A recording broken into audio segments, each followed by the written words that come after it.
வணக்கம் நண்பர்களே, நான் உங்க கிச்சா பேசுறேன். குரங்கு குட்டியை தேடிய மகாபெரியவா. மகாபெரியவா குரங்க தேடின மாதிரி தேடினதெல்லாம் நம்முடைய மனக்குரங்க அடக்கி பாரம்பரிய அனுஷ்டானங்களை மீறாம கடைபிடிக்கணுங்கிறத உணர்த்துறதுக்காகத்தான். ஒரு சுவாரஸ்யமான சம்பவம். அந்த சம்பவம் பற்றினது தான் இந்த பதிவு.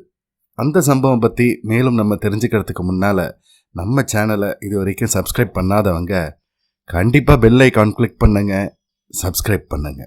மகாபெரியவா காஞ்சி மடத்தில் இருந்த சமயம். ஒரு நாள் மத்தியான நேரம் அவர் பிக்ஷாவந்தனம் பண்ணிட்டு இருந்தார். அந்த சமயத்தில் தன்னை யாரோ குறுன்னு பார்க்குற மாதிரி தோணவே மகாபெரியவா நிமிர்ந்து பார்க்குறார். பக்கவாட்டில் இருந்த சாளரத்தை பிடிச்சிட்டு தொங்கின்னு இருந்தது ஒரு குரங்கு குட்டி. மகாபெரியவாளோட சீடர் ஒருத்தர் வாழைப்பழம் ஒன்று எடுத்து அதுகிட்ட நீட்டினார். ஆனால் அது அந்த பழத்தை வாங்கிக்காம பரமாச்சாரியாலேயே பார்த்துட்டே இருந்தது.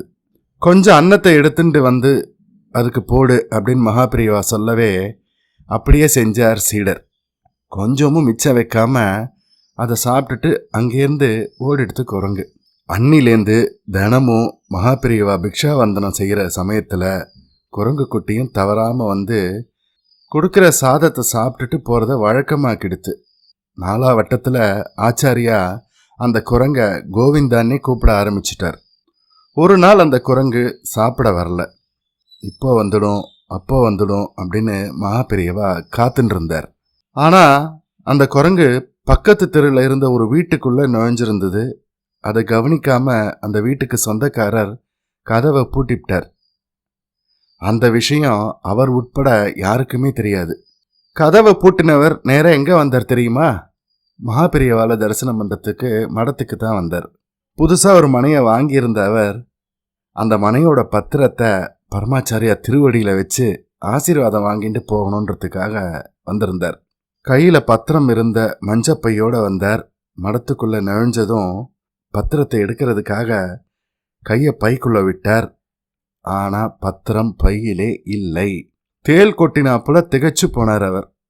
பத்திரத்தை முதல் நாள் ராத்திரி அவர் தான் அந்த பையில வச்சார். காத்தால தான் அதை எடுத்து கசங்காம இருக்கணுமே அப்படின்னு ஒரு நோட்டுக்குள்ள நடுவில் வச்சு திருப்பியும் பையில வச்சுட்டார். அப்புறம் அந்த பையை எடுக்கவே இல்லை. இதோ இப்போதான் இங்கே எடுத்துட்டு வந்திருக்கார். பைக்குள்ள இருந்த நோட்டு அப்படியே இருக்கு. ஆனால் அதுக்குள்ள வச்ச பத்திரத்தை காணலை.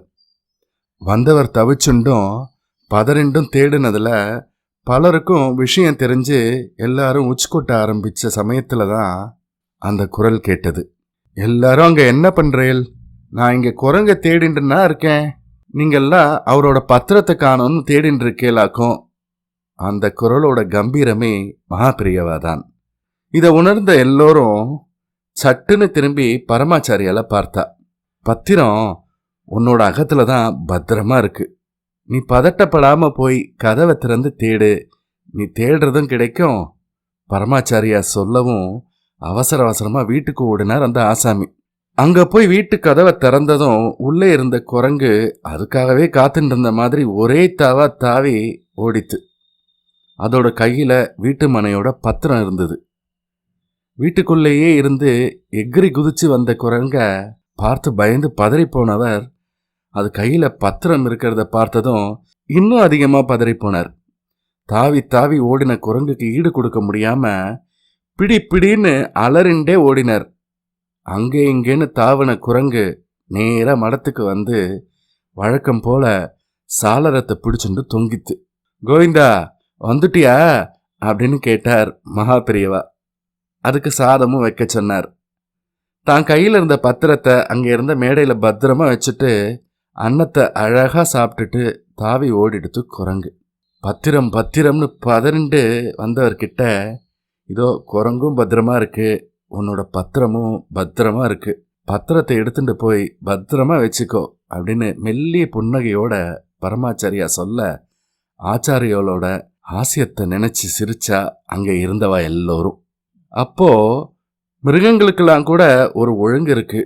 அதுகள் கூட்டமா வசிக்கிறப்ப அதுக்கு தலைமை வகிக்கிற மிருகம் சொல்றத அதுகள் தட்டுறதே இல்லை. குரங்கு கூட்ட மாட்டோம், யானைகள் கூட்ட மாட்டோம், இன்னும் வேற எந்த மிருகங்களாகட்டும் லீடரோட உத்தரவுக்கு கட்டுப்படும், அது சொல்றத ஃபாலோ பண்ணும். ஆனா 6 அறிவு படைச்ச மனுஷா தங்களோட குரு சொல்றபடி நடக்கிறதே இல்லை. உங்களையே எடுத்துப்போம்.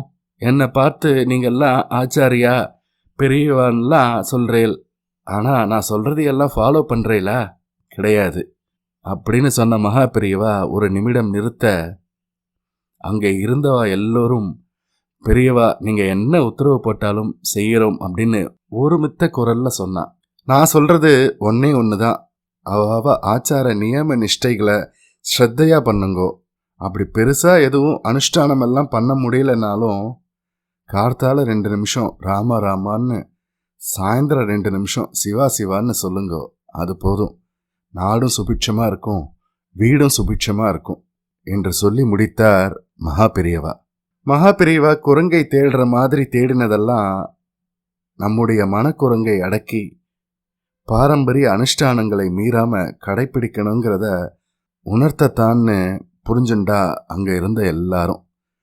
ஜெய ஜெய சங்கர ஹர ஹர சங்கர. இந்த பதிவு உங்களுக்கு பிடிச்சிருந்தா லைக் பண்ணுங்க, ஷேர் பண்ணுங்க, கமெண்ட் பண்ணுங்க. மறக்காம பெல் ஐக்கான் கிளிக் பண்ணுங்க, சப்ஸ்கிரைப் பண்ணுங்க. நன்றி அன்பர்களே.